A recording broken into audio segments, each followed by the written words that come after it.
make sure that you're achieving more than you're achieving in your life. So it's really impactful to do. Yeah, and they're those moments that make you do it. Today we are joined with Hayden Johnson. So he kicked off his career as a journalist for Queensland's oldest newspaper, which is the Fraser Coast Chronicle. Since then, that started 7 years ago, and now has become a journalist reporting for the business section of the Courier Mail for the past 12 months. And having worked for the Fairfax, Courier Mail and regional papers, he's even run his own communication business as well. So thanks for joining us, Hayden. Appreciate you having you on the show. No worries. Thanks, Declan. Awesome. Tom, Well, pleasure to be here. I guess I'll pick up from where you left off. I guess, where is clickbait heading? And even from our perspective, as we've started to launch our own media company and show, I've realized that like I get quite obsessed by like what clips we can get out of an episode, and then those are the ones that perform the best that kind of lead into the full episode. It's like, how do we, like, where is this place we're heading, and like what's your view on like clickbait, I guess? Yeah, sure. I think we've moved away from clickbait, so to speak. I don't think media companies now are out there actively trying to write headlines, you know, the 6 biggest bridges in Brisbane, you'll never guess what's number 1. That kind of stuff we've moved away from now. So I think these days we're really looking at what people are interested in and making sure that we're telling the story after the headline. So clickbait's one of those things where if you write the headline and then there's nothing more to it, the headline is the story. But we've really learned that people get tired of it. People are turning off. So what we have to do is really make sure we're giving readers more inside the story. So I guess it's kind of it's different for each organisation on what works for them and what doesn't. But you're absolutely right. Pulling out interesting parts of an interview is key. It's absolutely key to media companies these days. So I think it's all about understanding your audience, really, is the best tip I can give on that. Does it change like the agenda though? Like sometimes I've read like, I refer to most of it as clickbait, but I see what you're saying. Like it's like, I've felt the transition where it's gone from like hide some kind of nonsensical thing in it to the actual story as a headline. And then you go into the story and you're kind of like, well, I guess I already got everything I needed from the headline. And then is it moving towards where it's like, make the story juicier, so then when you do actually go read, you're like, oh wow, there's a lot more in here than I didn't realize. I should read more of these because there's more kind of information in it. But then I guess the issue being for the non-observant kind of bypasser who are just pulling from headlines, which a lot of people do. Like, I'm sure we've all had arguments with friends where they cite a headline and you're kind of like, what are you talking about? Like, where is that from? And then if they're a close friend, you can be like, what are you talking about? Let's Google it. You pull it up and they're like, yeah, I just pulled it from somewhere. But they will argue to a point where you're kind of like, that was uncomfortable. And then drop the case of like, it was just a headline. I read it. Declan and I have even done it. I've cited something. He's like, what the hell are you talking about? I was like, I don't know. I read it the other day. And then we'll look into it and we'll start laughing and be like, mate, you're just pulling something out of your hat. But it happens. Like we somehow, if it's on something of authority, we pull the headline out, we can start to believe it as fact. Even blurring the lines between like the Onion and Batuta advocate as well. Exactly. That line's getting more and more blurred every day, isn't it? It seems. You're absolutely right. We call it the curiosity click. So we want people to see a headline and want to click on that story. But it's difficult to get 500 words of a story in a headline. So that's why it's really important that people do click through. And you're absolutely right. We're finding these days, are just looking at headlines and then they keep scrolling on Facebook because that's how media is consumed these days.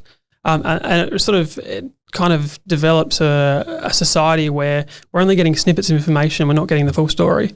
So it's definitely a problem. It's definitely something that we've got to work on, I think, as a society going forward, because it's important for people to be informed. Well, this was I was thinking the other day, and I think we kind of touched on with Cameron Newman, where because of how advertising dollars are kind of spent, and with Facebook and Google kind of ripping content and then using it on their platforms to kind of encourage engagement, it then makes it harder from a journalistic standpoint to kind of spend all the time and effort on a story that may not get the traditional viewership of kitten pulled out a tree, if you will. Exactly, that's right. We're doing this these lists at the Courier Mail now where we're trying to get audience engaged. So we're doing things like Brisbane's best hairdresser, Brisbane's cutest dog, things like that. And we're finding that audiences are quite often they're chomping at the bit to get involved in those stories. But our traditional sort of longer form journalism, investigations, if you will, often don't get the same engagement. Whether that's kind of, I don't know, a shift in society, whether that's people are sort of more time poor, I'm not sure what it is. So what we're sort of trying to do is get that engagement from the people who are clicking on Brisbane's best dog to also have a read of, deep investigations into political or crime or whatever issue it may be. So it's bloody tough. So make investigation sexy again, basically. Make investigation sexy. That's right. That should be our catchphrase, shouldn't it? Well, it's funny because like some of the most important stories do just get buried, and then once they start to get a bit of traction and attention, then they kind of make their way to the front page. Yeah, like absolutely. at the moment, Sydney with that the airport scandal over the land that was sold at like some ridiculous percentage increase, and it's kind of just a bunch of like people moving the blame around. I didn't sign off on it. I'm not really sure what happened. Absolutely. The following year, it was like devalued or re-estimated at like 1/10 the cost or whatever it was. And it's kind of like those stories start so small and then they kind of build traction, but they get nowhere near as much viral potential as kind of a crocodile pushes cat out of a tree or whatever the hell it's going to be. Liam Hemsworth on the beach. Exactly. It's just, absolutely. Yeah, you're exactly right. And I think too, people they get a bit saturated by news these days, and that's the thing. I mean, it's much easier if you've had a stressful day at work to go home and just scroll through cute photos of dogs, because it's much easier than reading why the federal government has sold this piece of land at Western Sydney for 30 million when it was valued at, what was it, 3 or something like that. Yeah. So I think, it's just that people are tired in their day-to-day lives, so it's effort now, I think, to absorb to read and absorb. Yeah, that's and right. research. So I guess with working at the Courier Mail, then how much freedom do you get as like a journalist to kind of pick the stories, and then how much oversight is it like, look, that's a great story that's really not going to sell papers or sell clicks, etc.? Yeah, sure. So we have a lot of freedom. We're very lucky at the Courier Mail where we get the chance to go out and do essentially what we want, what stories we want, what investigations we want to do. But it's not so much, no one will come to you and say, don't write that story because it won't sell papers. We call it higher purpose journalism. So it's things in the public interest. It's things we think people should know. Might not be the most sexiest thing, but if it's, political corruption or, I guess judicial wrongdoing, we'll still write it if it's not sexy, because it's kind of like that balance we have to strike between selling newspapers, which is our primary job, we're a business, but it's also about public interest journalism and making sure that people are held to account like we've done for, past 500 years as journalists. Yeah. Oh, sorry. You going to say something? Hey? Yeah, finally. How long have we been going for? Gee, you're a hard interviewer. Sorry.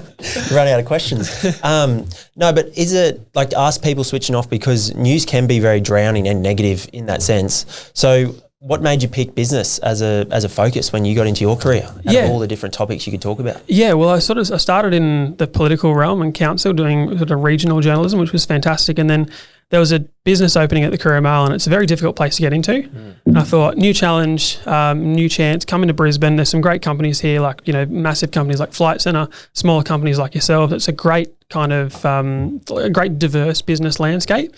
So that's what kind of really got me into it, got me into Brisbane, was that ability to, or the chance to write about those bigger companies, talk to people who are doing great things, because there's a lot of entrepreneurship in Brisbane. I'd never experienced it anywhere else. I've lived in a few places, and there's something about Brisbane there's a sense of can-do, kind of sort of going back to Campbell Newman here, isn't it?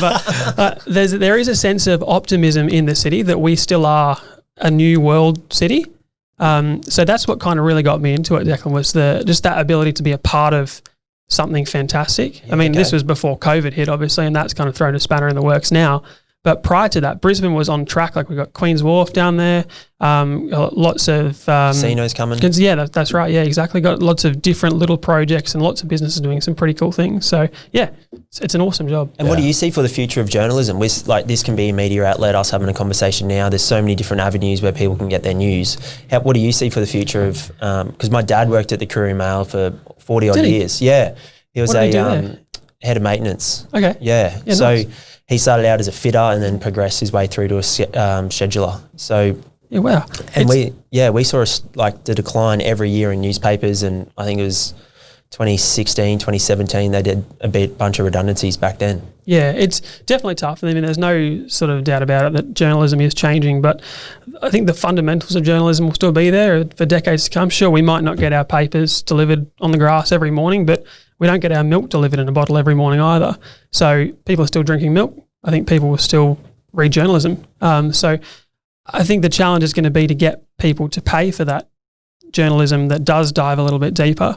It takes that time where you can't work a full-time job and then go investigative journalism on the weekend to catch out corruption. And that's right. And we're seeing, like what you guys are doing here, it's fantastic, and it's great that the 21st century gives people that option to be their own journalists and to go out and sort of promote their own ideas and their own work.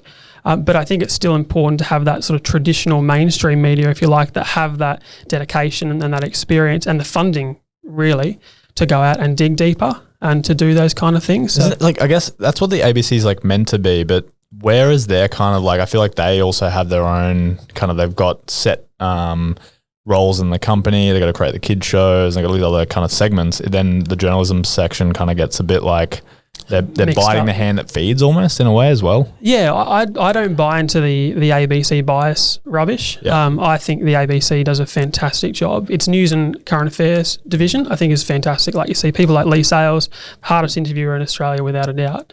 Is that the guy that went to the States? Like, who was the guy that interviewed Trump? That was his name escapes me now.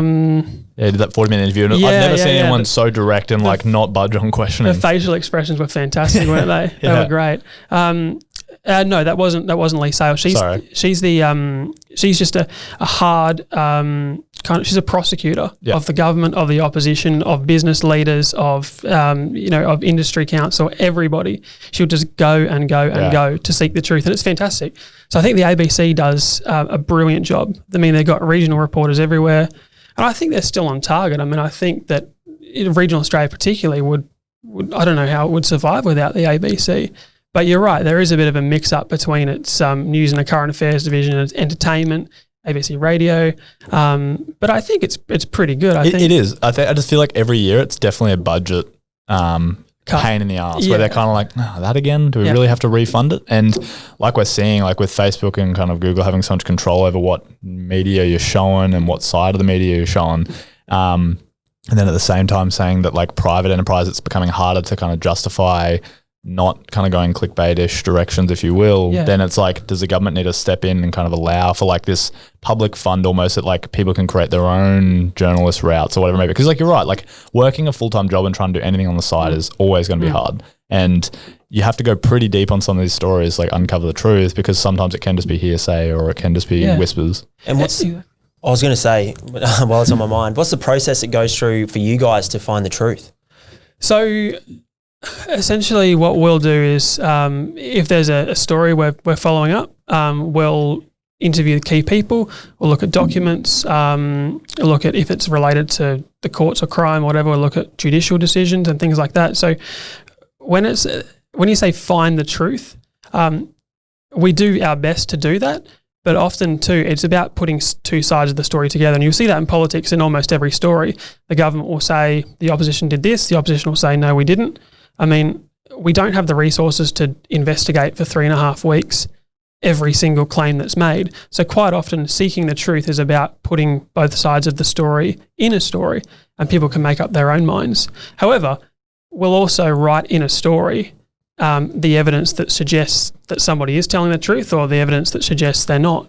So it's not this sort of heroic, where it's got to be quick as well. Like time to market is the biggest thing ever. And that's the thing too with the online world now. Everyone wants it now. Everyone wants it now. It's a 24-hour news cycle. And that's why I can't really understand when TV. I've often see TV journos tweet something in the morning and say find out more details at 6 o'clock. No one wants to wait like long anymore. People want it now. So that online 24-hour cycle is definitely pressure. So it does sort of impede our ability to go out there and investigate every story to its full extent that we might have done previously. In saying that though too, I don't think we're really lost any sense of purpose in investigation. I think we're still out there, still doing a pretty good job. Where is the balance between like opinion pieces and then like factual reporting? Like I, as a avid AFR reader, because I just like to kind of get a sense of what's going on. I realize it's more for entertainment. Like I'm not really going to like learn the secrets to the world of business by reading the AFR every day. But I notice that some kind of journalists write in this like very unbiased way where it's kind of like you're reading the story and you can hardly even pick their opinion. And then others are like, as you're actively reading it, you have to almost have your guard up because the wording they're using is so like biased towards one perspective that you could easily, if you're not thinking about it consciously, leave that article taking it all as fact and then kind of taking on that opinion, if you will, without having done your own research. Yeah, that's true. I think so. So usually we try and really be pretty clear on what is opinion and what is factual news. And I think sort of just straying from that point for a second, that is an issue I think we're finding is that people attribute commentators to journalists, and there's a big difference between a commentator and a journalist. Like this, like if Declan and I start having points of view, we don't really have anything to back it up experience-wise, like we haven't been in politics, etc. It's just our opinions, but it can blur. That's true, but it's saying that if you guys too went out and did an investigation and wrote a story, that would be a news story, that would be journalism. So we've got, it's often sort of said that people like Andrew Bolt, Chris Kenny and News Corp, they're kind of attributed to be journalists, and they're not, they're commentators. So these are people who have experience in their particular sector, and they're offering their own analytical view. Now, that's, they've got their own biases, that's fine, but it's not journalism, it's not News Corp journalism. Same as the ABC, I think, to an extent too. When they have people on the drum and they have commentators and people think, oh, they're biased, that's not, that's their opinion. It's the journalism and the news stories that often, that need to be quite clearly sort of straight down the line, straight bat, as we say.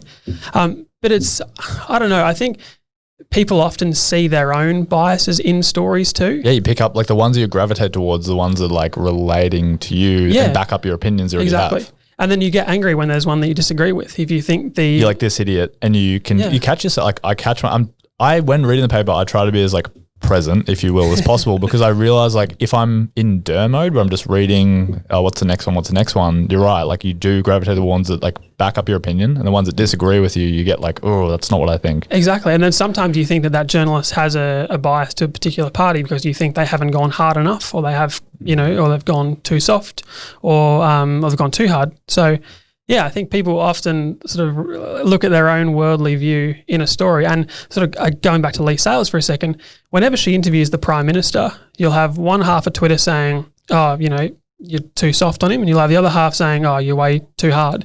You're not going to please everyone. No. And often that's their own view. It's not her. She's fantastic. But yeah. And it's super hard in person. Like, because someone can either like dismiss the point quite gently, and then you're like, oh, maybe I wasn't really making sense, I'll just move on to the next thing. And then the audience listening goes, why didn't you keep pushing on that? You just kind of like brazed over that issue or whatever it may be. Exactly. And everyone's got their own idea on what should be asked and 100%. Should be reported. Yeah, if I was there, I would have done this. Wrong. Yeah, exactly. I'm interested in your thoughts then on like, and we're discussing it before we hit record, about like people's own truth, if you will, and how they kind of are like, we get so locked. Like, I feel like the more you learn about all these things, you realize like how little we do know.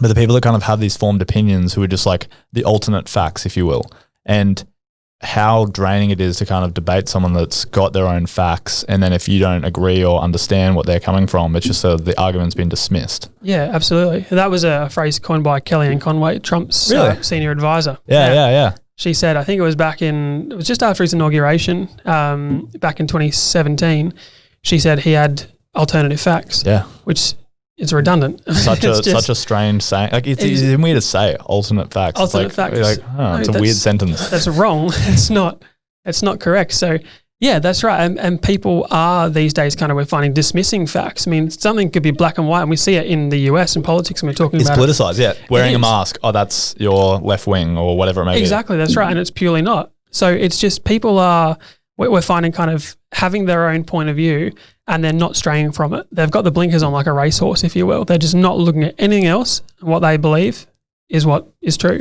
And it was Obama too who said we need to learn to disagree with each other better. Yeah, like disagree, but discuss why we disagree. Exactly. And then maybe even get a bit more informed on the other side, and then kind of part ways more informed in the conversation. But just I found it weird in politics, there's not this ability to like, and maybe times are changing and we're getting there with this open format, but not able to say they're wrong because they're worried about the backlash. Like even the Premier of New South Wales right now having to dismiss Love in the fear that she needs to promise she's going to focus on her job more. I found that so old school and strange. Like Trump's like been accused and basically admitted to like sleeping with a porn star, and then that just was praised over. But then the Premier has a relationship with a colleague, and it becomes the whole point of, oh, you should leave because it's embarrassing. And then she's basically had to say in her own words, I'm giving up on Love, which is so sad. It's pretty incredible, isn't it? That New South Wales thing is just fascinating because you got the Premier here who I mean, the question is over her judgment. Correct. She's on the phone saying, I don't need to know about that, when he started talking about a deal that she did. Yeah.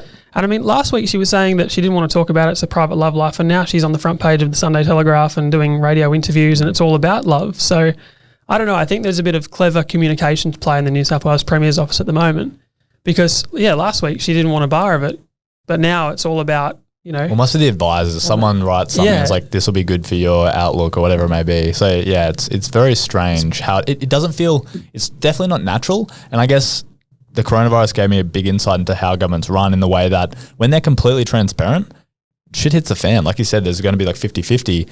It's hard to be completely transparent with the public because we do get so worked up so quickly, and then the next news cycle comes and we've forgotten about the last issue. Yeah, exactly. So they're almost like kind of like, when a news article hits, if it hits at the worst time when there's, like you said, no other news is on, you will be the biggest news story we've had in a long time. Absolutely. If there's just like other bombshell after other bombshell about other stuff, you're lucky and you just kind of get swept under the rug and the story moves on. Exactly. That's so right. So we have this, it's the 24-hour news cycle. In the old days, you'd have a paper that would come out the next day and that would dominate the day's news. But now every hour, it seems like there's another development, another breaking news cycle, a story. And it's difficult. People struggle to keep on top of everything. And if you look at the homepage of most news websites, almost every story will be a breaking news kind of development. So it's difficult for people to stay on top of things. And that's why, sort of going back to the whole investigation thing, is we don't stick to one story like a leech anymore, because there's something else to move on to. And that's, that's always been there in a sense, but now it's kind of just, it's magnified. It's exploded because you're trying to find the next big breaking story, and you've got to have like your hands in multiple pots, if you will, to make sure that you're covering all of them, because we don't know which is going to like pop off. That's basically. Right. And the resources aren't there anymore too. Previously you'd have, 70 journos in a regional newsroom writing about, council and, courts and crime and all that kind of stuff. And now you just don't have that floating anymore. To the top. Yeah, that's right. Yeah, well, Declan even said before you arrived that we got kind of upset about the AFR article about the wage payments used as bonuses. But apparently, JobKeeper. But you'd already reported on it 2 weeks earlier and we just hadn't even heard anything about it. And it's just like something to me, like it was interesting perspective, because I felt personally like upset about it. But then you realize that like everyone's just so busy in their lives. Like you said, they're overexposed to media and news, and it's just too much to take in. It's just like, that's not my problem. There's a million other things going on in my life. So what made you feel upset about it? I just thought that it was interesting, companies of that size. I know how like a company structure works, that you have to be kind of looking after your shareholders. It's a legal obligation and all of those factors. But I think morally and ethically, it's a bit of a grey area. Like I know legally it's probably completely fine. And if you took them to court, nothing would happen. I understand that. But the businesses of that size and how they decide to kind of use the profits, it's just more uncomfortable than anything. Like being younger, I've got friends that are out of work, etc. And then everyone's being told, just pull yourself up by your bootstraps. But at the same time, people are getting government subsidies in private companies and then paying huge bonuses. Yeah. Like it's like you're a private enterprise because you're meant to make money on your own terms, but now you're getting public bailouts in a way to then subsidise your bonuses. That to me is pretty uncomfortable. Considering what happened in New Zealand when Main Freight gave back their JobKeeper, or effectively their JobKeeper money back. Exactly, that's right. And that's something we found. We were doing every year we go through the annual reports of companies. It's really run-of-the-mill kind of stuff, simple. And we were going through and we're seeing all these companies that were paying CEOs in share bonuses or in, other ways, even long-term incentives. And we thought, like, geez, these people are getting, in some cases, millions of dollars in JobKeeper allowance to stay afloat. And yet these shares are still being provided, and obviously it's not cash, but it's out of the company's portfolio. So it's amazing, absolutely. I mean, I think it definitely raises some questions around corporate Australia, and even Jennifer Westacott, the Business Council CEO, said probably shouldn't be doing that if you're taking it's so hypocritical survival though. Packages. Yeah, exactly. Like it's so hypocritical. I find that it's like private business is always like, and I've hung out with people in private business where they're like, we do have bigger egos where like we've done it on our own. And then the second they get kind of free handouts, it's like, oh, well, everyone's getting them, so it'd be uncompetitive not to. But then everyone else that's a sucker that hasn't gone into the private enterprise world is just like, you're not working hard enough. Absolutely. It's like, if you're paying yourself $6 million as a bonus, that's not realistic to someone who works in a cafe that's studying at uni. Exactly. It's a different world. And then capital's huge, depending how they decide to use it. They can apply the capital to investments and other things. They're just going to generate them income where they don't work. Exactly. And then now they're part of this other part of society that's like, and it's draining. If you work 10 hours in a cafe and you're looking at someone that's rocks up in a Ferrari and they're like, oh, I just worked really hard. And and you don't really understand their situation, it's draining because you start to believe that you don't have it worked out and you don't understand what they've done that's so special that makes them different to you. Yeah, exactly. I think that's sort of a societal problem, isn't it, though, too? We're always looking at and comparing ourselves to other people. It's a natural thing to do. It's kind of like we're in an environment and you compare yourself to the people around you to make sense of the world, and then you try to work out where you should sit in that kind of hierarchy, if you will. Yeah, exactly. But I think like position is not a reflection of hard work. And I can't remember who said it. Was a prominent politician, but they said the cleaner in the house works harder than I do in the day. I mean, different form of work, obviously, but that's right. Like hard work is not a reflection of where you are on the corporate ladder or the social standing or whatever. But just on that JobKeeper thing, I think that it was such a big project, such a big, quick rollout that it was difficult to go in and of course. Yeah, that's right. There's sort of the nuances in it. But yeah, there's obviously people out there who are struggling to make ends meet, and they see that, you know, the CEO of a particular casino has got an extra $500,000 in bonuses this year. I'm thinking, well, it is strange. Like they're in the 50 to 60 year old bracket, senior executive, Well, and then retired.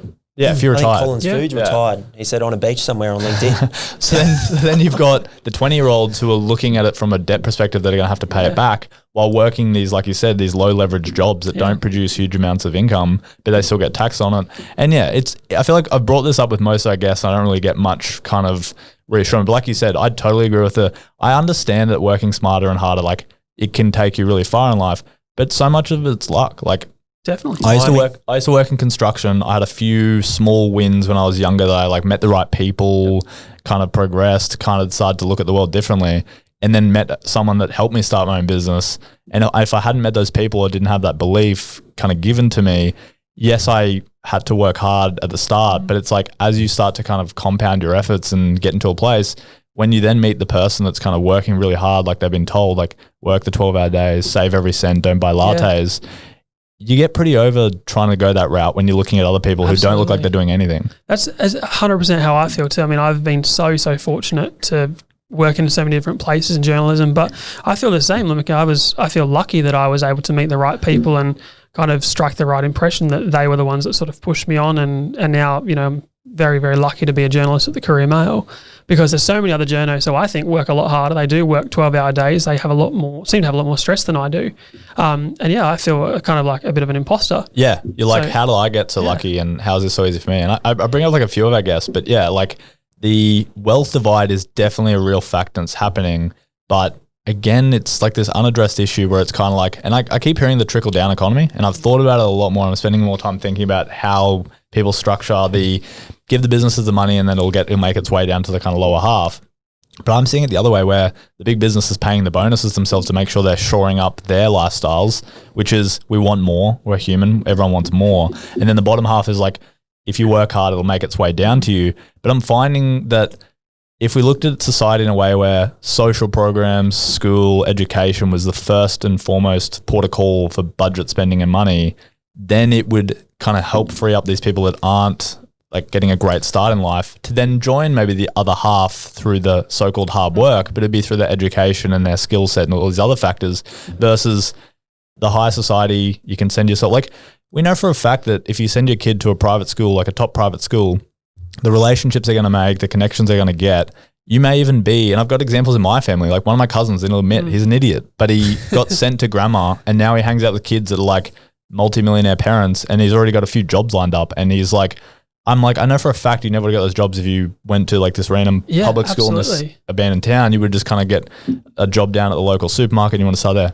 There's anything wrong with those jobs, but there is definitely a separation between one advantage and another, and then you kind of miss the boat on some of these opportunities, and then you've got to really play catch up, where we find that the people that kind of come from nothing and make something of themselves have had to go through like so much pain to get there, but it doesn't have to be like that. Absolutely. Yeah. It's a great point you raised. I think education, we've got to invest more. Surely we've got to flip that to make sure that we're giving our young people the best start in life. And I think it's fantastic what's happening out at Springfield. Maha Sinnathamby, he's the Malaysian-born property developer. He's built Springfield. And his catchphrase essentially is that education is the only currency that can be cashed anywhere. And that's what he does. He focuses, and he's built a city basically around education. And they've got uni there. They've got so many primary schools and high schools.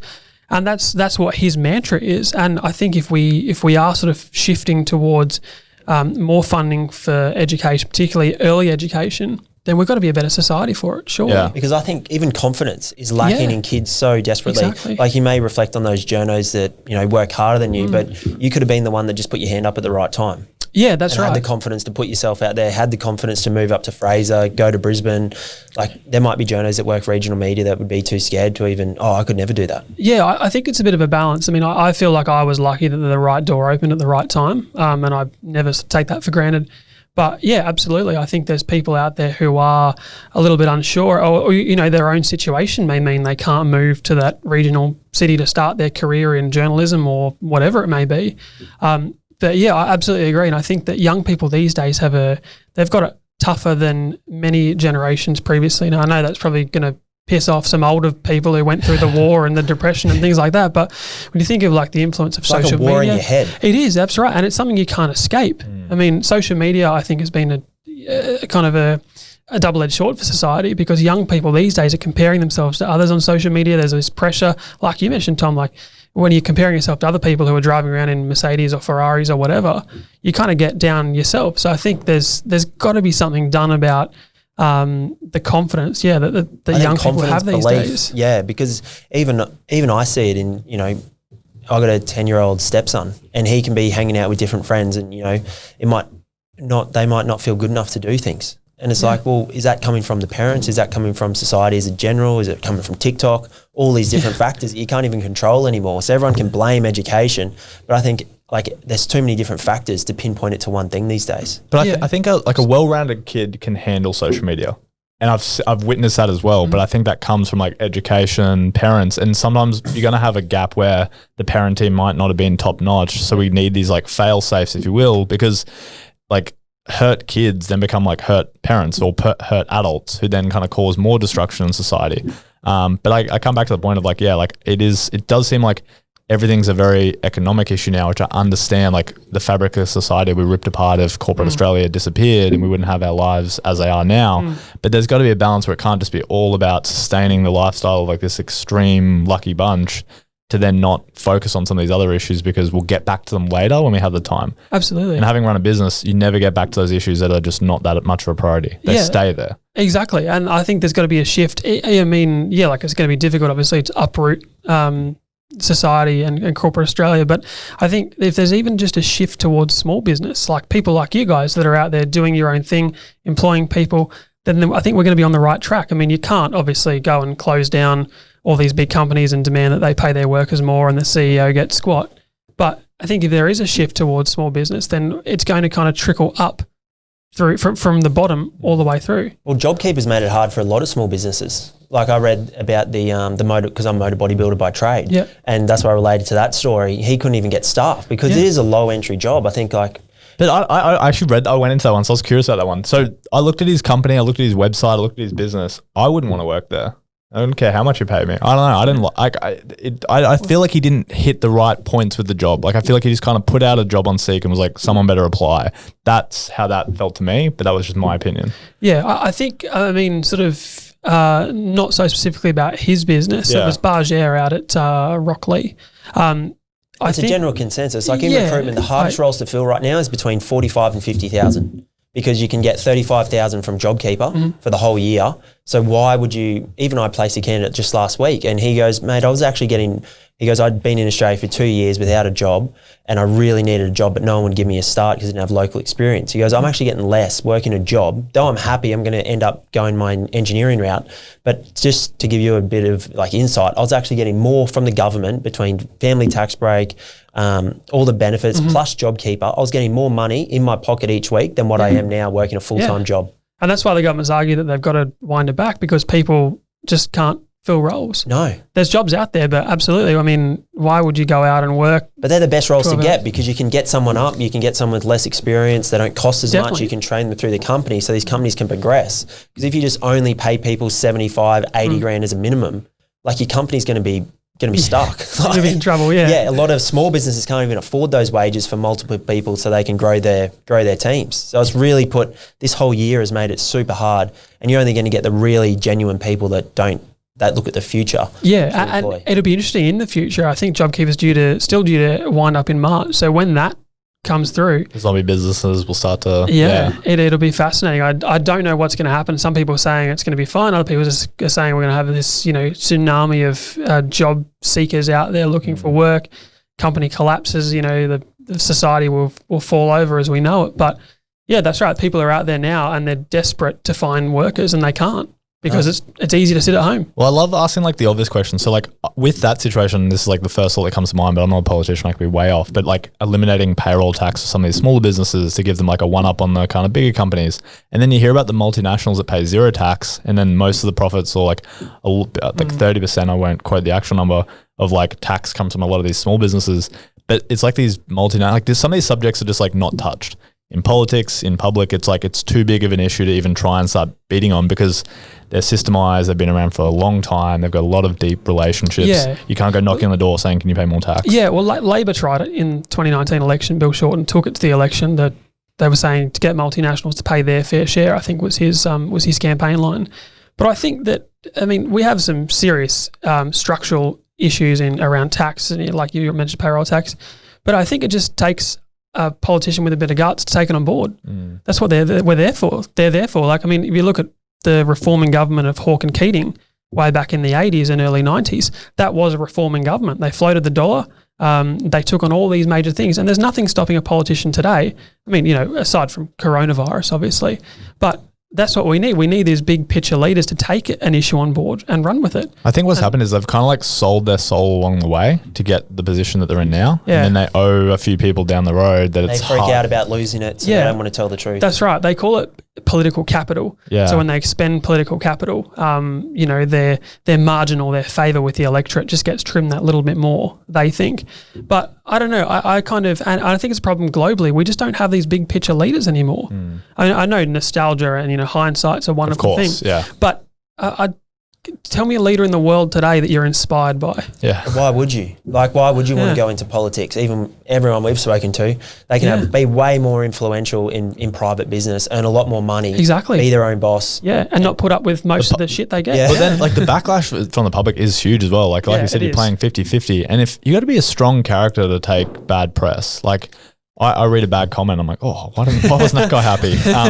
But to take it like to that level where you've got your core beliefs and not everyone's going to be 100% right. And like you said, like when you're at that level, you can't be a bit wishy-washy about your ideas. You got to go definitely all in on some of them because you're trying to lead. Exactly. But that's the benefit of running business. You can lead one way, but then you can flip and change your mind. Whereas politics, it's not really a welcome. It's kind of like, do you know how much we have to line up just to get this agenda through? And it comes through with all these other terms that we're agreeing with all these other parties. That's right. And I think a problem with politics today is that people don't actually believe what they're promoting. No. Which is an issue. And you can tell, can't you? Like, you can tell. Is that because of the clickbait things? Is that because stuff's thrown out of context? Is that because it's happened so much time? Look at down the road. I know this is more union based. Like they've got that big sign. The union does. Have you read it in the Courier Mail? Is it real? Yeah. Like how do we even get to this point? Because I'm sure journalism started back in the day to give people information, to get the correct information. And then is there a lot of different major companies that sway everyone's view for stuff to be a certain way I don't to benefit someone? Yeah, I don't buy into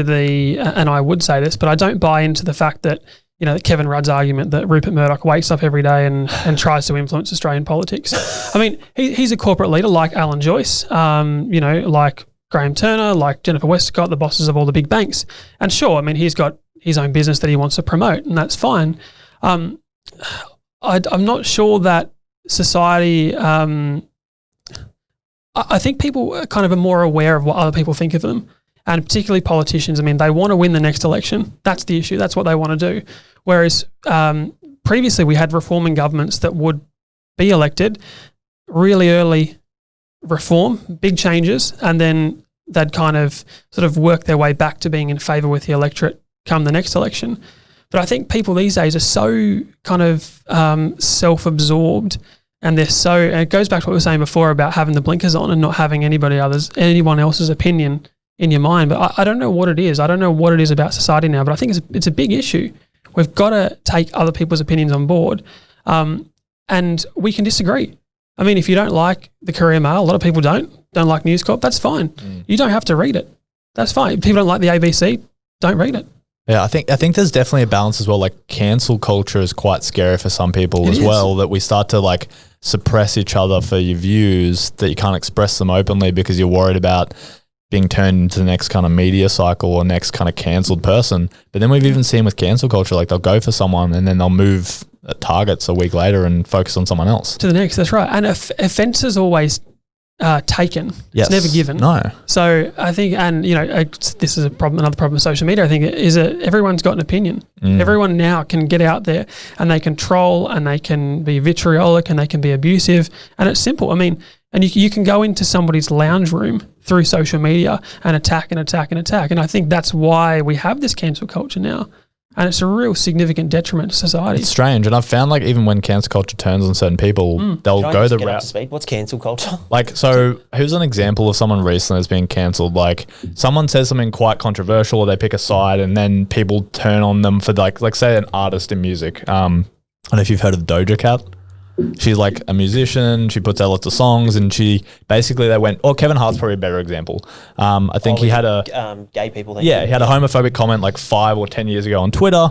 He was then going to be nominated for the Grammys to host, I think, or the Oscars. And then they went back to the old tweet and were like, "Look what you said.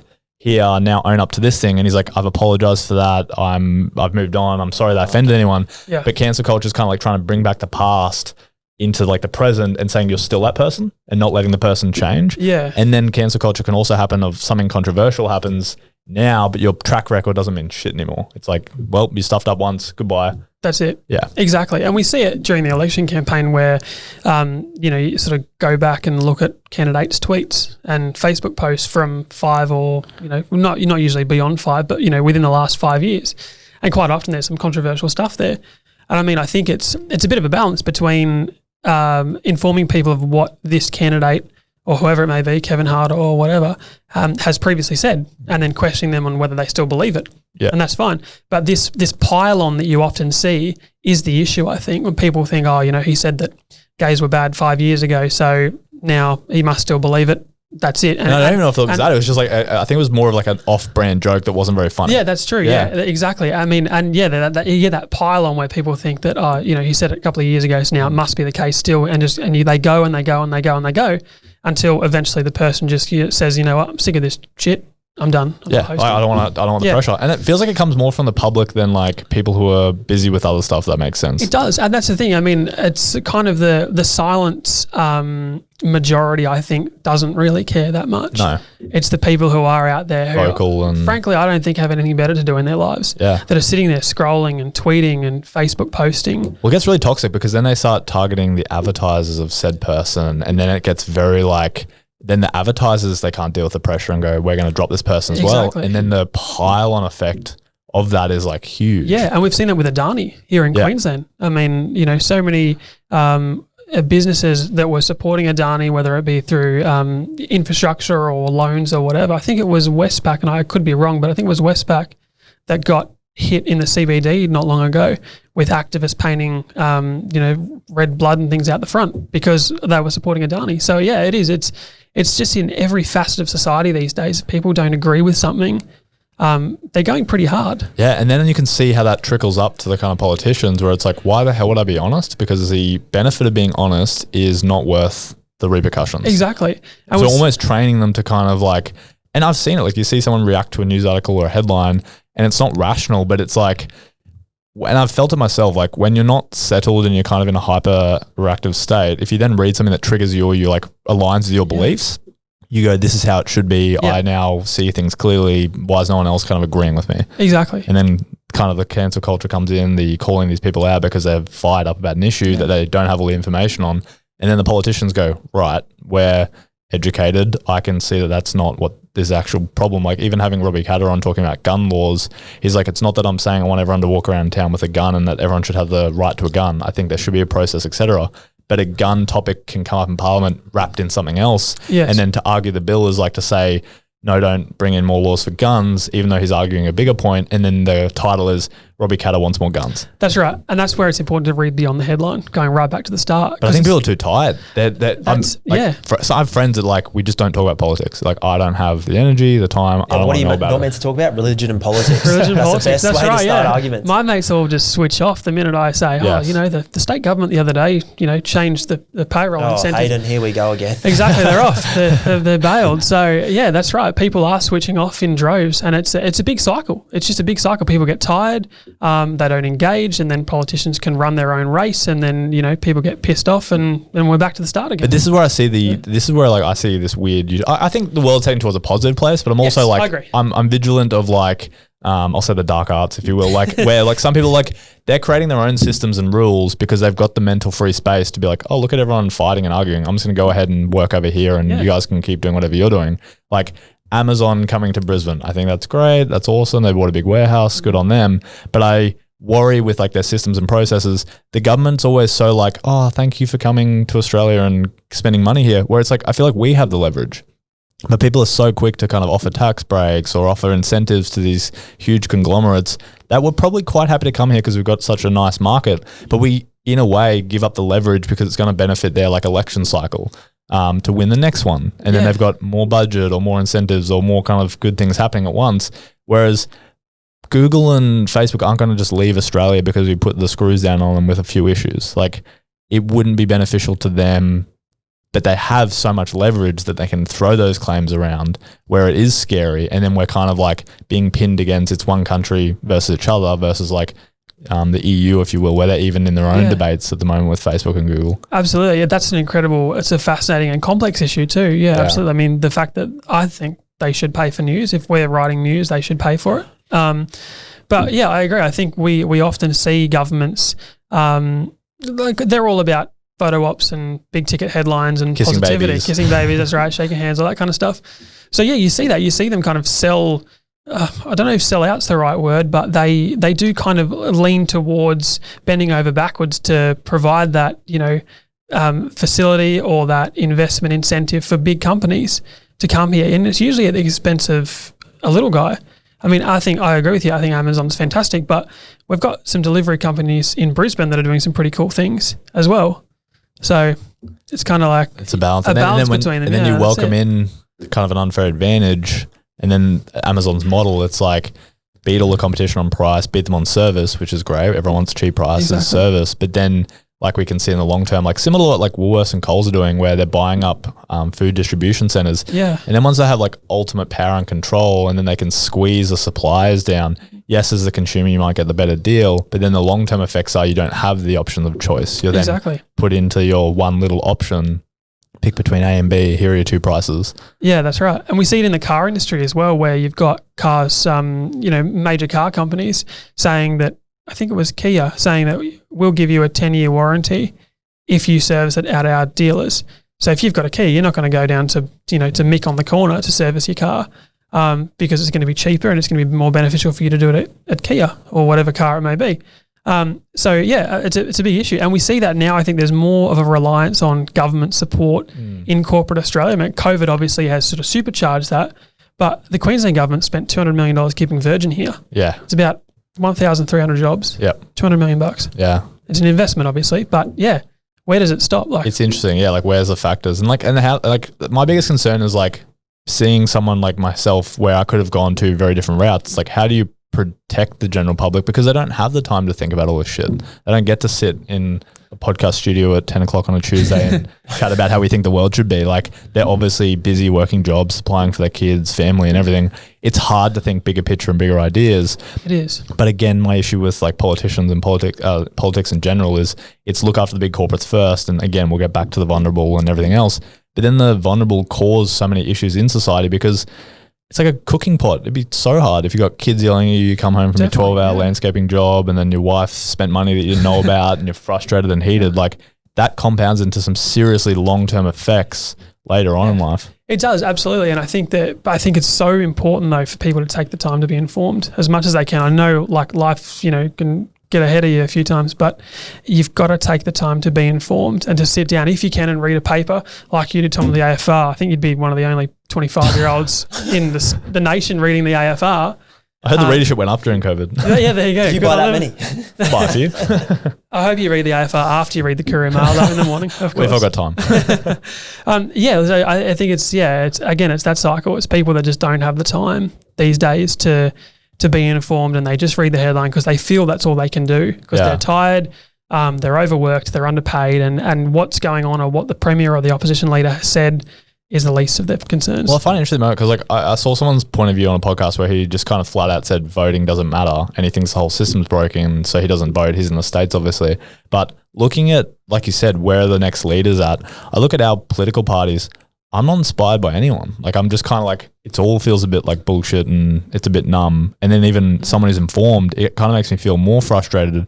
But then at the same time, I'm like, I don't think I could get into that arena because even Robbie's explanation of it is like, it's like someone trying to stab you with a knife. Yeah. Like every argument's twisted, turned. Exactly. I don't know if my brain operates at that level of octane where like I could take on, like the people we've had on, they can have a conversation with you. You can ask a question. They simultaneously go on this long roundabout point where you experience it in real life where they've gone all the way around, answered all your points, come back to the original argument and then finish off the other question. And I'm like, I'm one word at a time and you've somehow wrapped this around a long, convoluted way, handled multiple questions, explained your point of view better and stronger than I can. I still don't agree with what you've said, but you've handled it very well and been able to like articulate exactly what you're trying to do. And I'm like, that's a real ability that they've picked up from either public speaking or arguing a lot. And I'm like, wow, like you have to be a different breed to kind of get into the space they do. Absolutely, yeah, for sure. And it's something that I think I need to work on too as a journo, because we're sort of, I guess in a sense, we're really good at snippets of information. So we'll know the kind of the talking points of an argument or of someone's point of view, and then we'll put that to another person, and then that's it. But we can never, or daily news journos, don't really do that roundabout, like you mentioned, sort of investigative, analytical explanation, because we're just there to get the talking points and then move on. Yeah. That's the role. That's the point. That is the role. Yeah, absolutely. Yeah. That's right. Like knowing something on a very fundamental level of it's like difficult. It's super difficult. It's bloody tough. Yeah. And like across different topics, like all the different industries in business. And do you still get that buzz when a news story flies in or there's a bit of information? You're like, definitely light you up. We had it last week with the resignation of Paul Scarra, the Virgin CEO. That came out of the blue. Right. And there was that buzz around like, shit, this is big news for Virgin, for Queensland's airline. They've just invested $200 million that's and right. the CEO bails. Yeah, that's right. Yeah, I mean, there's sort of some internal workings there between the new owners of Virgin and Paul Scarra, but that was the buzz. I mean, and I used to get it all the time in Ipswich too, when the Crime and Corruption Commission would send an email at 5 o'clock saying, we've charged a 46-year-old Brassel man, and it was the mayor. Like, that's the buzz. You go, shit, that's a big story. Let's get on it. And it's great. I mean, it's a different type of buzz in the Courier Mail because, you don't really get too many buzzy stories in corporate Australia. But, it's still there. It still burns. And once that excitement burns out, I think I'll be done. Most journos say, if you sort of look at the ones that are retired, they know when the time comes because they're just done. Like a sportsman, I guess, when they lose the passion for it. Yeah. So and then even with salespeople, and that's it. I think the customers tell you when your time's done. Exactly. It's easy to spot, isn't it? The light in your eyes is gone. Exactly. So, but it's bloody tough. I reckon I've got the best job in the entire world because we can do anything. Well, it's a passion job. You don't get into it to make millions of dollars or not that I know. Oh, we won't make millions of dollars in journalism, man, trust me. But it seems like such a passion. Like we get kids from uni that are doing their journalism degree to write our blogs, and they do the social media for Channel 7 and stuff, and they're just electrified. Like, it's great. Yeah, it's fantastic, and it's what's that environment like? Because it's not like I've been to the Courier Mail. I've seen where everyone sits and stuff. Is it like a newsroom, like Peter Parker walking in and there's a big desk? And that's it. Lots of cigarette smoke and Scotch. What are you doing here? Exactly.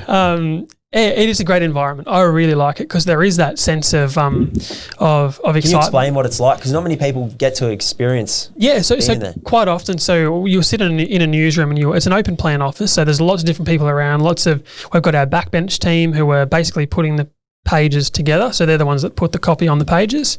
You've got the crime team, you've got the politics team, you've got the business team, which I sit. You've got real estate, confidential, which is the old sort of gossip section.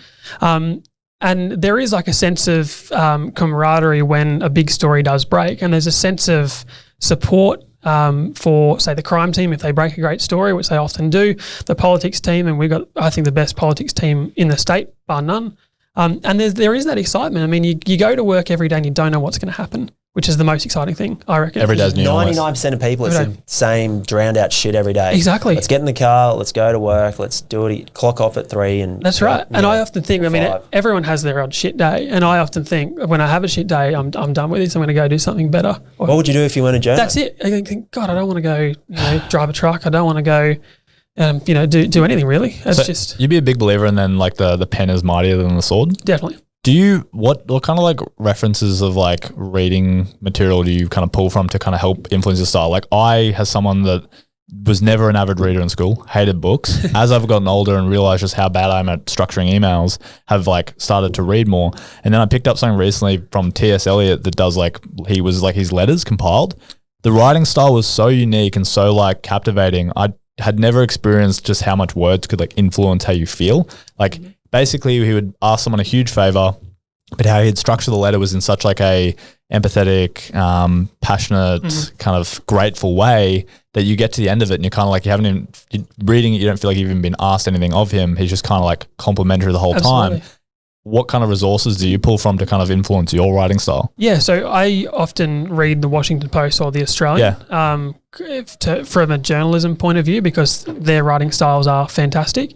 But when I go home, I read biographies. Like I'm reading Elton John's biography now. Oh, really? So it's kind of, I try and have a Is split. it written by him or he's got like a ghostwriter? Yeah. Really? Yeah. It's rare that they write their own. It is, yeah, absolutely. I read a lot of other major, national and state outlets, quite often News Corp or the other independents like the Washington Post or the New York Times. And that kind of shifts. It's more an education thing. Like you guys will do it in business. You look at other people and how they're doing things and you take their best ideas on board and you sort of try and mirror that. Same with me. I mean, and most journalists, we always read each other's work. Yeah, you're taking inspiration from bits and places. Yeah, definitely. Even sentence structure, like journalism is fantastic because you can read something that, say, Paul Kelly, who's the editor-in-chief of The Australian, if he writes a sentence, you think, God, he really sort of articulated well and, it was simple, it was structured, it was great. And you can take that and you can apply it to your own story. I mean, you're just sort of consistently developing, which is fantastic. It's like, I don't know if you like the comparison, but it's like its own version of rap, if you will. Like rap structuring is like very intricate, hence why someone like Eminem is so kind of well renowned because his style is so unique to him. But it is true, like words on a page can jump off written in a certain style. Like they are captivating and they are kind of like, it's interesting. It must be so hard though. Like when you're writing, I imagine that like, you're trying to put your personality into it, but you're also not trying to kind of lead the reader astray or like there's all these factors you're thinking of. Like I've even heard of a writing style where some people write how they speak. So they've got to go back through the sentence, keep rewriting it until it's very like this natural flowing kind of way of writing. Absolutely. And you've got to make that balance, but have that balance between flair and kind of sort of straight news, hard news kind of stuff. It's difficult. Yeah, you want to be engaged and sort of entertaining the reader, but you've also got to really focus on what the story actually is. I mean, there's that difficult balance. But I don't know if you guys have experienced before, but when you sit down on a Saturday and you might open up the Australian or the Washington Post and you start reading a story and you keep reading and reading and reading, and next minute you've read for 5 minutes, you've read 1,000 words, and you've just been captivated by something. I mean, we know that people often don't read to the bottom of the story because they're time poor or whatever, or it doesn't interest them. So it's a really special thing, I think, when you do read those longer form pieces and you get to the bottom. Yeah. It's incredible. The best thing I heard was, and I didn't take it up in school, obviously, but look, as I got older, it's like read things that like you enjoy reading and then learn to love to read. Yes. And it's so true because like you've said, I've experienced that when reading an article. The article's about technology and a startup and it's relevant to my industry and what I'm looking at, and I get through the article in like 2 seconds. I'm almost upset it's over. But then I'll read one on like the budget release and I'm like, oh, just get through it and you'll know a bit more about the world. Exactly. And it's so painful. And I remember when I did the federal budget back in 2018 was my first time going to Canberra and reporting. And prior to that, I'd have to read the fiscal statements of the government. And it's fascinating bedtime reading, really. And it's just numbers after numbers after numbers and explainers. And it's tough. Yeah, same thing. I mean, I had to learn to read about this kind of reporting and this kind of detail because it benefits me in my job. So yeah, it's tough. It's really, really tough. Do you think with American politics and how like, kind of extreme it is, and funnily enough, like Trump running as like an independent and switching to like Republican, and how he's able to kind of gather the supporters and be kind of quite out there. Do you think Australia is kind of going to have that, like not similar in the way, but like we're going to have more of these maybe long form interviews where transparency is begged from politicians. Like if you won't do an unscripted speech, if you won't answer direct questions, we kind of are going to demand that more, because I couldn't even believe it in our lifetime, but the fact that the presidential debate was being talked about being hosted on a podcast, like that's a huge step in the right direction for something that we've never had access to before, because it's always sound bites, 2 minutes to speak, tell us your point of view of how you're going to fix the economy in 2 minutes. That's great. Take one sentence out of that. Exactly. Slagging and everything else that comes with it. It's not this long form content where you can have someone in a room that you might not disagree with or you do disagree with and have a kind of a long form conversation. And then again, let the listener make the opinion and kind of work something out of it, because then you find out what people's points of view are. Like sometimes if someone explains a point of view, I might not agree with the end result, but you can see how they got to that decision making. Yeah, absolutely. And it's all based on personal experience, childhood. There's so many factors. And that's what I think is really important for a politician to open up and to really explain their own point of view and how they got to that point of view, putting the talking points aside. I mean, we saw in the vice presidential debate, it was... I think they're scared. They are. I agree. Yeah, imagine like, so why is this coal project going here? I love my supporters, and I'm not going to mention who has paid my kind of campaign this year, but exactly. There's always like, it's like they're walking on hot coals, and it's like one wrong thing is going to like leave a string for someone to tug on and say, why here? Like, yeah, that's absolutely why did the right. sports stadiums get approved in these regional areas where they already had a fairly new one, and they're also members of your party, blah, blah, blah, blah. Exactly. Quite often is, obviously it's political. It's all to benefit, the government or the opposition or whoever it may be. What they do is often to benefit their own political capital. So that's where it's important, I think, that you've got to sort of have those journalists who are prosecuting that point. In some cases, I think it'd be difficult for politicians to open up, because taking complex issues, and the reason like public policy is a very complex thing, and trying to simplify that to people is very, very difficult. Yeah. Very, very difficult. I think Campbell mentioned it last podcast he was on. It's incredibly difficult. So quite often it is those talking points they've got to stick to. But what I'd like to see is just politicians opening up a little bit more and coming across less scripted. Yeah. How do you encourage that transfer? Like a thing I love about our generation and our timeline I've witnessed, and I think more of it could be put into other areas of life, and it's going to take some amazing engineering. But if you find an iPhone on the street now, your last thought is, how can I steal this and make money with it? Because you know it's locked, you know someone can track where it is, you know all these factors which actually remove the instinct to try and benefit from the thing you found. Your first instinct now is, oh no, someone's lost their phone. How can I help return it to them? What might be the best way to kind of go about that? Definitely. And it's retrained a society of opportunistic kind of crime, which is a huge part of crime. It's not that people woke up one day and go, I'm a criminal. It's the opportunity of the crime that presents itself and go, what a small win for me. I want to go steal $2,000 of whatever this may be. Yeah. And it's almost like, how do we bring that like level of accountability into kind of parliament? Is it through something like blockchain, where every kind of decision is backtraced and why was it made and who influenced this decision, versus right now where it's like a bunch of just moving pieces. And like you said, like the general public are just too much to kind of dive into. Yeah. Like I still don't even completely understand it all. It's just so much. It's tough. Yeah. Yeah. I think that's where, I mean, again, I think it's just coming back to journalism, coming back to having people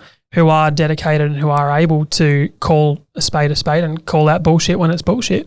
I mean, we see quite often, and everyone does it. I mean, when often it's the government that's in focus because they are the government, they're the ones with the power. But most politicians, whether they be, members for regional seats in Queensland or the Prime Minister of Australia or, the President of the USA, they're all politicians. So they've all got their sense of protection. They've got a screen up, they've got to protect their political capital. But I think it's about having people in all roles, regional journalists, people in the White House, people in federal parliament who are asking the questions and continually probing. And I think, I'm like you, Tom, I'm very optimistic about the next generation. I think they're the most selfless, Well, look at business. altruistic There's so many social enterprises being created. Exactly. And even more people are saying it's a duty of all businesses to have a part of social enterprise in your business. Definitely. And they're more worldly, I think, too. There's a sense of something bigger than themselves.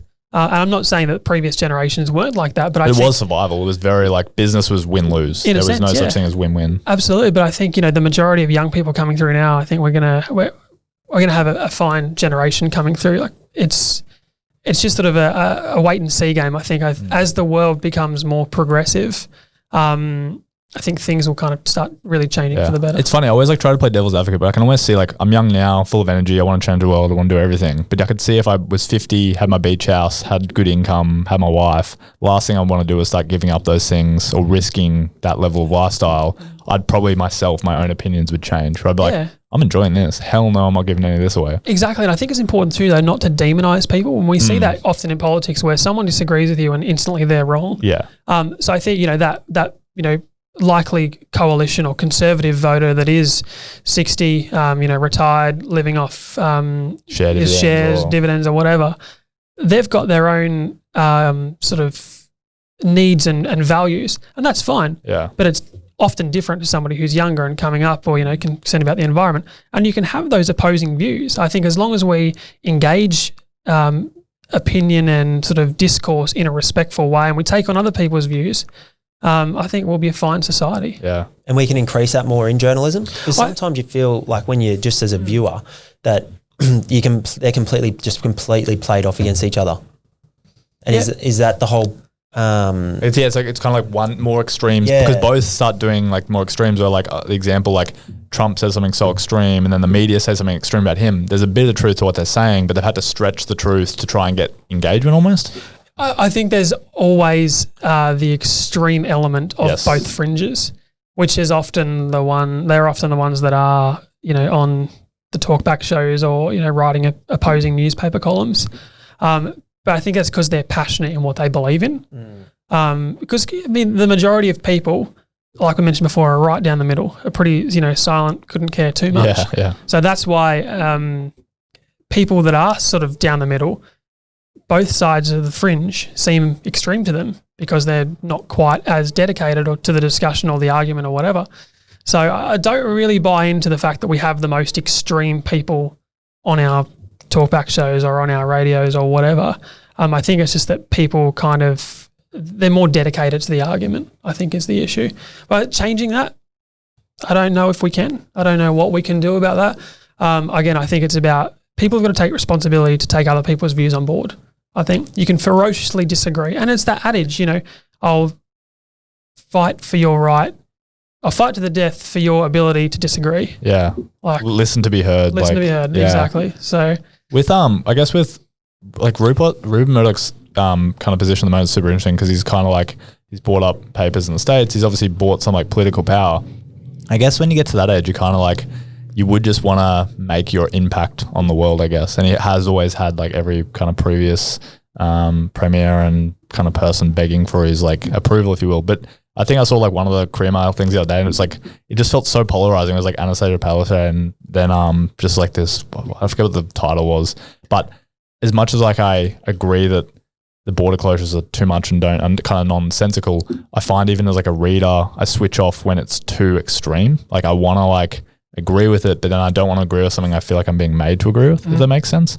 Like even my roommate and I, we have two versions of news feeds, and he's completely right wing and I'm completely left wing, and we both compare content, and you can see the agenda of mine is like pushing my point of view a lot more, and then his is like reinforcing his point of view and pushing it a lot more. And I think we can have a good argument and laugh about it, but it is funny yet we are living in like two separate realities. His idea is being reinforced on the daily, mine are being reinforced on the daily. Do you think the government needs to kind of start upping the spend into journalism again? Like stuff like WikiLeaks and things I think are so important, but they've just been like showed what happens if you kind of bite the hand that feeds or go too far. Like your life will be basically ruined if you kind of follow too many controversial things. Like even Campbell, and he didn't want to talk about some of the subjects that he brought up because he knew what that could like lead to or what repercussions would come there. And it's hard. Like, why would you want to trade how good your life is to kind of become the martyr, if you will? Yeah, exactly. It's such a like big task. It is. I'm always skeptical of government investment in journalism. I know I think they've done some pretty good things during coronavirus to prop up those regional sites and the regional businesses. I think that's great. But I think it really is on to entrepreneurs. Like Jeff Bezos, the Amazon CEO, owns the New York Times. Yeah. So I think and does he own the DC one as well? Washington, he owns, I'm pretty sure he owns I'm not too sure. Washington Post, Yeah. So it's just, I think it's I'm skeptical of the government always investing in journalism because I think it's got to be separate. The journalism is the fourth estate to keep governments honest. But I'm not sure what the solution is. Yeah. I think it feels it's like such a hard thing to make a revenue model out of. It is, absolutely. And you don't get into it for a revenue model to begin with. Exactly. That's right. So, I mean, and that's what we're trying to do is we're trying to engage people using, cute puppy dogs or whatever it may be to then hope that they'll stay on and read our deeper, more sort of, pointed or sharper analysis or investigation. How much of it's bought? Like I look at, I'm in the industry that creates propaganda. Like we basically set businesses up online, we give them a great presence, we help them with their Google reviews, all these factors that we know people are thinking about when consciously making a purchasing decision. How much of, I guess, media these days is bought? Like how much are we not aware of where like the influencer, if you will, is now doing the sponsored Instagram posts you're not aware of? How much is it that I'm a business, I come to the paper and I go, I got $5,000, I want to create a opinion piece around my business and then promote myself? Yeah, so that's advertising. Yeah. And we and you have to clarify. We have to clarify, yeah. Yeah. So it's very rare, but we do a lot of advertorial. So that's when a company like you guys could come and say, we want a 16-page lift out on our business, and we'd say, great. And we'd clearly market advertorial. I mean, I don't think that there's a lot of influence. I mean, I've had situations where I've had politicians who advertise with our paper threaten to pull their advertising because of stories that we're writing. Right, and interesting. It makes no difference to me. My editor said, "No, go for it, run it. We're not advertisers. We're not sales reps." And that pisses off the sales reps because they lose money. Really that's hard. right. It's my key client. What are you doing? Exactly. But in terms of editorial direction, it's completely separate from corporate influence. It must be so hard to balance. It's got to be, absolutely, because otherwise you just become a pamphlet. You just become, a propaganda tool, I think. I mean, there's definitely a sense, though, that you've got to – I mean, if one of our advertisers was doing something fantastic, we would look favourably on doing a story for them. But it's not – like money or advertising doesn't buy influence. So I think that's quite an important point to make. Oh, like it does to a degree. Like look at Trump's victory. I think he bought a lot of influence. Wasn't he spent the most amount on digital advertising? Yeah, right. Okay. In history, and he had the Cambridge Analytics company that was the one that did his for old as he is from a digital marketing perspective, fucking genius. Like the way that he bought his way into his propaganda videos make me uncomfortable. They're that well edited and shot. Yeah. Did you see the one of him arriving back from the Walter Reed Medical Center on the helicopter? Yeah. And they put it frame by frame against one that Hitler did in the early, I think it was the late 30s, and it was pretty much frame by frame, very similar. So yeah, the propaganda videos coming out of the States are quite even his own. Like even his own ones are like very disturbing from a emotional soundtrack, big clips of him shaking some poor worker's hand. Exactly. But that's his brand. Yeah. He's America. He is patriotic. He is the Stars and Stripes and the bald eagle. But I think on that point, I think that people don't quite realise what data out there. And that's right. It's not like you sort of dabble in it a little bit, don't you? Doing like websites and SEO and things like that. I just can't believe how quickly I can change someone's perspective online that it makes me uncomfortable. Like we've had clients that they've had 2 bad Google reviews and they were like, one was like, didn't get back to my call and quote was too expensive, rip off merchants. Yeah. We then implemented the strategy, got them like 100 plus Google reviews. We now have happy people rocking up to their business being like, this is the best place ever. It's the same place. Nothing's changed. They haven't hired more attractive staff, hired better painters, anything like that. It's purely the online's changed, but it's crazy as a society. Like if your friend recommends a restaurant, but then you Google it yourself, which you will do, and you're going to take your girlfriend there and it's a 3-star place, you don't trust your friend anymore. Like, I'm sure you had a great experience, but I'm not going there. But you're full of shit. Yeah. That's right. It's true. I think people have got to understand on how much data there is out there that they don't know about themselves. And it's that thing, when you'd be scrolling Facebook and you'd see an ad, something that you were talking about to your friend just a couple of days ago, and you think, shit, how did that come up? I mean, it's all about the profile of the user. So I think people, definitely don't understand how much out there is, how much of their data is out there that they don't know about. But surely you guys would operate in a similar way? Well, we know who our target audience is, but that's kind of something. Who is the target audience? So our target audience essentially is, obviously it's Queensland. It's readers right from the Tweed all the way up to Cairns. We find that we're more engaged with people in the southeast. I think obviously the population is much stronger here, so that's why.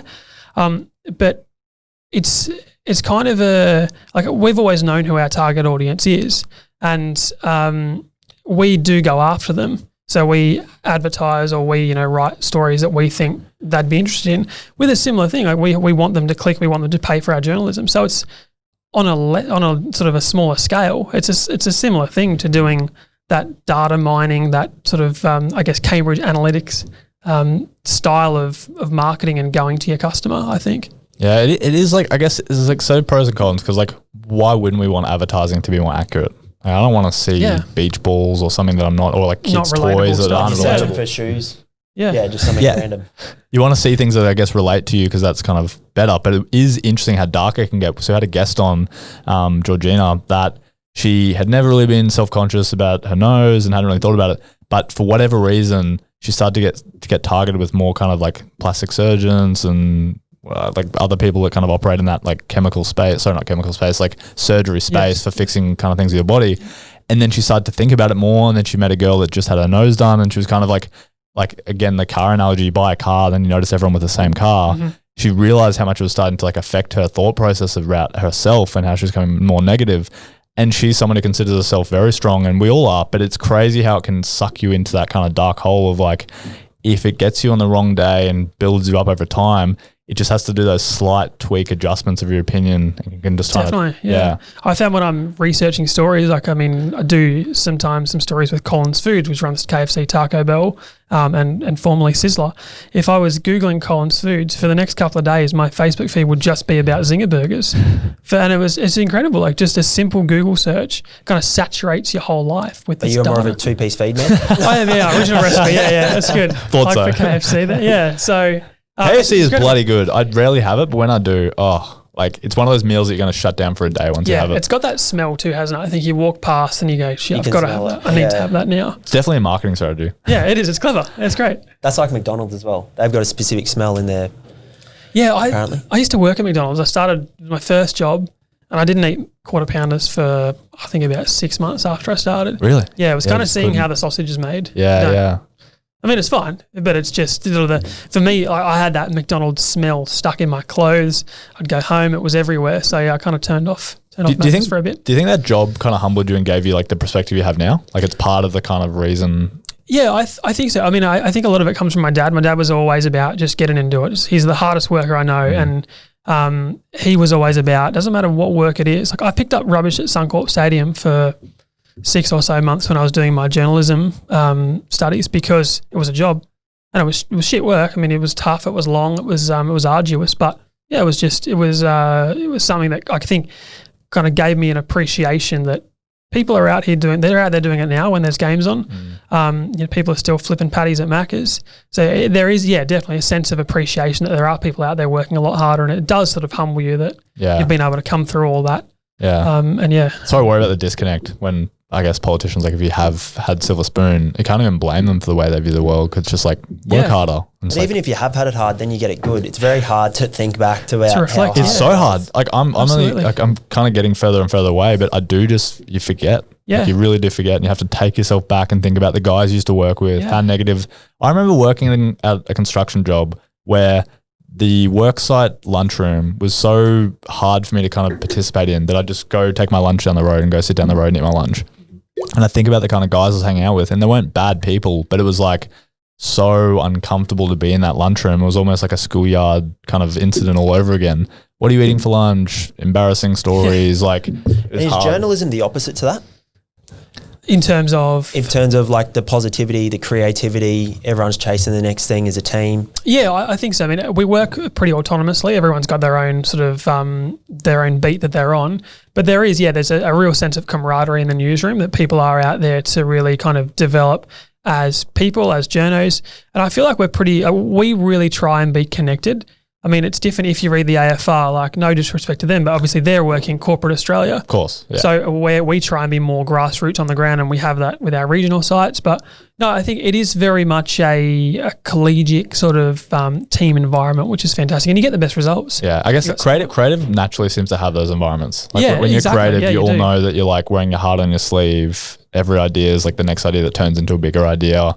You kind of have to create those environments because it can't be it's not a sales environment where it's very like me versus you. Yeah, exactly. And it's, you've got to, I mean, take its toll. You really get personal attacks. Is that because the level of entry is quite high as well?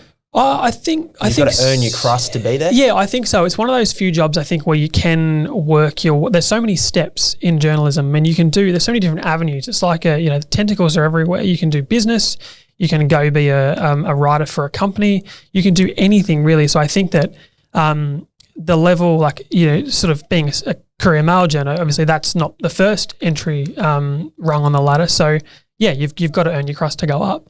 So, and I think it does weed out people who might not be as dedicated or sort of, I guess, equipped for hard news, because there is a big difference between hard news and people who just like to write.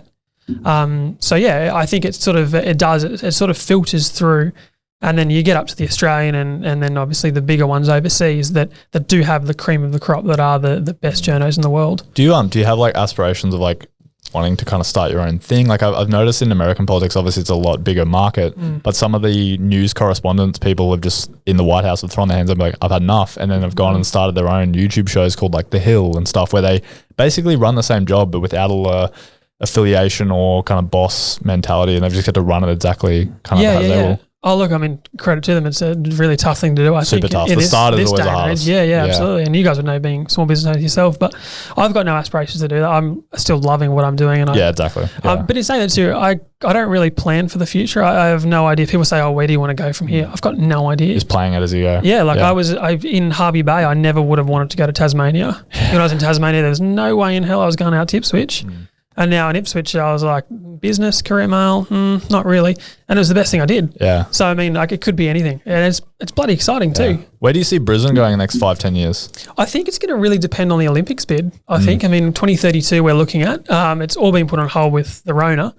But I think we've got still that aspiration, that optimism in this city that sort of outstrips others around Australia. I can feel it. Like it's weird. Every conversation we're having at the moment, people are positive. Money's definitely being spent again. That's right. Yeah. I mean, obviously things are still tough out there for sure, but I think we've got the real foundations to make this a fantastic new world city. I know it's a bit of a cliche term, but it is. But we've kind of been doing it, like we've been struggling along for years, if you will. Yeah, and that feels like some of these big projects are finally coming to fruition, and they're going to be finished off within our lifetime. But it's got to come back to that investment, those big picture leaders we need. And this election's been a bit disappointing because we haven't seen those big ideas.